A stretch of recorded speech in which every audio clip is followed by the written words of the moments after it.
Beast Machines episode reviews now continue with Spark of Darkness, our last standalone episode, which really isn't a standalone because it bridges with this third parter and this fourth three-parter that's going to finish up the whole series. And this is this is a really unique episode of Transformers.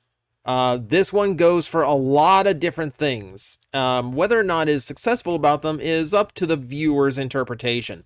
However, it does create some interesting story. So we'll give it the benefit of the doubt and we'll actually credit it for that. So this is after what seems to be Megatron's final defeat. So we're actually starting on all the Maximals happy and celebrating, except for Night Scream, who's mourning the loss of Noble, and Silverbolt, who has to be a stick in the mud about everything. So yeah, party's put to wrap, but it's nice to see the characters happy for a change and relaxed for a change. This is the first time they've had any real breathing room in this series where it actually felt like, okay, it's all over. We can relax a little bit. Not to say they have to relax for everything. The Viacon generals are still out there, and Botanica senses an evil that is still present on the planet.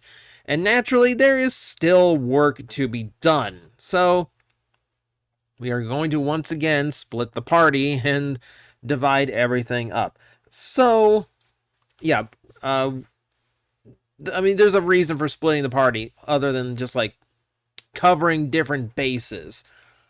Because Botanica and Rattrap get stuck together again.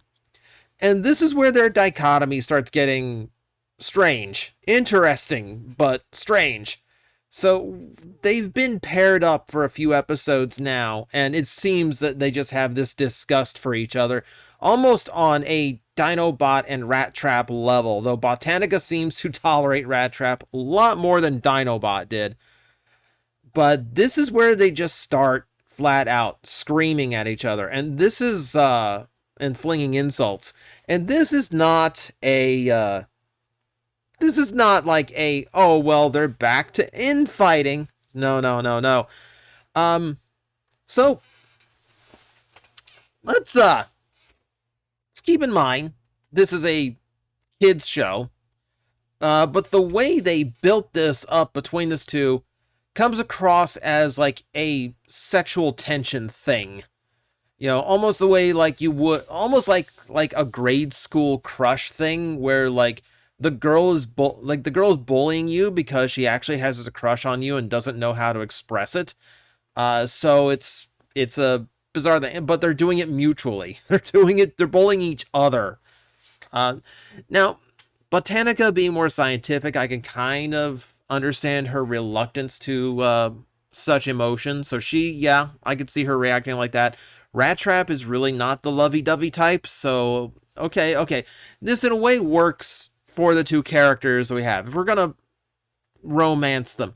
But at the same time, because their time together in previous episodes has not really had any underlying respect or underlying that, it still does feel like it came out of nowhere, just a little bit. But it is interesting. It's an interesting wrinkle to add to Rattrap, especially because of all things that we've seen him go throughout Beast Wars and Beast Machines. Love is not one of them. So it comes off a little bit rushed, but then again, this is a series where Airazor and Tigatron's entire romance was shown a minute before they were both captured and by the Bach. So give it credit. It moves at a better pace than that. So things are super awkward amongst them. Things are also super awkward amongst Black Arachne and Silverbolt because Silverbolt just won't let it go that he doesn't know if Megatron is really gone or not. And Black Arachne just sees this as more of an excuse to keep them apart. And at this point, it's Black Arachne kind of resorting back to the way she was with Jetstorm, almost like she's just getting very angry about the reluctance to just admit who they are instead of just accepting it. It comes across very force, almost like there's a tinge of unhealthy relationship to this, because she's just not respecting Silverbolt's wishes and who he is now. It's uncomfortable. It's short, but it's uncomfortable. And the other group is Cheetor and Night Scream, who are actually intent on finding Obsidian and Strika, because Cheetor is aware. Now, this is where, again, Cheetor's growth really comes in handy. He's not there to fight or finish off the Viacons. He is there because he knows who Strika and Obsidian are. They protect Cybertron above all else, and they protected Cybertron under Megatron's rule because he was Cybertron. Without Megatron, Cheetor is actually aware that they would have no directive and no place. And this is something we hear them speaking of before Cheetor and Night Scream arrive. So Cheetor invites them to join the Maximals, which actually does make sense to them. But Thrust does interrupt. And the quote from Thrust, the famous quote for this episode for Thrust is, if you're loyal to everybody, can you really be loyal to anybody? Which is to just make fun or like insult that their wavering loyalties, the way that their sense of loyalty works does not mean that they are loyal to anybody, which for Thrust, for the former Waspinator, is actually a pretty acute observation. It's actually pretty impressive. So it's supposed to give them pause, but they do agree to join the Maximals, and it does lead to a scene where literally everybody, all the Maximals plus Strika and Obsidian, are together, and it's actually nice. It's actually kind of refreshing to see like some cooperation here. It definitely adds to the characters of Strika and Obsidian, and really shows they're not just villains. In their mind, they're not the villains. They're protecting Cybertron. And just it's a different iteration of Cybertron, but it's still Cybertron, and they are still one to protect it. So this adds a wrinkle to them, and I actually like it. It's a wrinkle that I enjoy enough that I really wish this had happened sooner. Much like Botanica's arrival, Silverbolt transforming back, I really feel like pacing in Season 2, if Season 1 is like breakneck pace all the way through, then Season 2 is like stop and go traffic.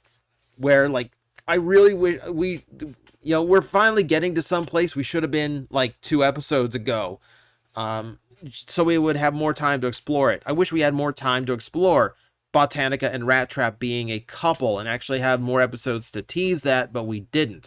I wish we'd had one episode. I wish we had more episodes to play out the Noble and Megatron's like deception a lot longer. I wish we had stories for I wish we had just one episode to see Strika and Obsidian with the Maximals before rejoining Megatron like they will at the end of this episode. Every time I see like a interesting idea in this series, they speed through it to the point where it's hard to become invested in those moments. And it's hard to really believe some of those moments sometimes. Pacing is an issue. Pacing this series, above all else, is still like a major, major issue. So I'm speeding through a lot of these, like this 3-angled story that's going on here, because the linking component is this spark that is bouncing around Cybertron like a pinball, possessing dead bodies, and like literally a zombie bot at one time that's comprised of like chunks of like Tarantulas, Dinobot 2, I think a little bit of Rampage went in there. It's kind of fun to look at what kind of hodgepodge Frankenstein's monster that they cobbled together from leftover parts just to make this like random zombie for this spark to possess.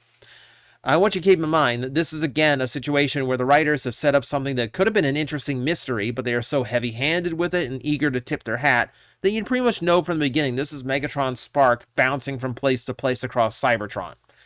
And it's obvious because they're using the exact same model as Megatron's like giant spark. That red spark that looks like it's on fire.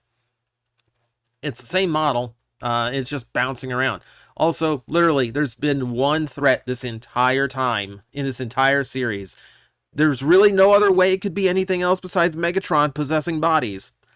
But it does create this interesting horror movie vibe, and this like zombie, like almost like zombie apocalypse vibe, where like just any shambling corpse is liable to pop up and start attacking the Maximals. It is, I mean, and then they do a good job. Like once the action moves to the Grand Mall, they do put on like a lot of like horror movie vibes with like quick camera cuts, heavy shadows. So like the atmosphere is actually pretty good. There's a scene with the tank drones. It's a little bit hard to follow, but that's a thing. So it's fine. It's Rattrap that figures this out. It's Rattrap that figures this out that I actually really like. So this is like the last like tech trick he has that really shows what he's made of. He polarizes Megatron's spark. Like, he actually manages to capture Megatron's spark with a spark extractor and repolarize it, and then throws it into the body of a diagnostic drone to trap him in there with his spark. Apparently, like, he was depolarized when Night Scream, like, hit him with a sonic burst. That's why all the energy dispersed and became a normal spark again. But that's why he's able to, like, flip around bodies willy-nilly. Now he's polarized again. Now he's stuck in the drone. He can't get out. So clever Rattrap. Clever Rattrap. Yeah, it's not a bad conclusion. There's a momentary struggle against some like spark extractor cables, which, you know, that's pretty typical stuff at this point. It was really just serves to get Megatron out of harm's way and back with Strike and Obsidian, who have already flipped back to loyalty to Megatron. Of course they did. Is also the scene where Thrust gets played like Waspinator, exactly like Waspinator, just as comic relief. But it sets up the last of the third part. So Megatron's still in control, but he's in a very disadvantaged position. The sparks are in the possession of the Maximals. All Megatron really has are his drones and his generals, and a very weak body. So that's going to set us up for the final third-parter and the finale for the entire series. Overall, it's still more meddling with what exactly a spark can do, which is a little bit frustrating. But I do overall enjoy the episode for what it went for. The horror movie vibes are good. Some of the character interactions are really good, showing like Cheetor and Rattrap's growth, I think really stands out in this episode. And yeah, they did some really good atmosphere work with the theme. I'm giving it an enjoyable score. I think this is like the last big hurrah for Beast Machines is just, hey, we know how to put on an enjoyable episode of Transformers. So, thank you guys for watching. We are now just 3 episodes away. We are very, very close to finishing off this whole series. We have 1 3-parter left to go. Join me, won't you? We're gonna have to get your names for the books. You, Payer 1. William Current. Roll me a deception check. I thought their name was Pain. Roll a disadvantage. Okay. Alright. That was like the opposite of the help action there. You, Goblin. First name D's. Watch your tongue.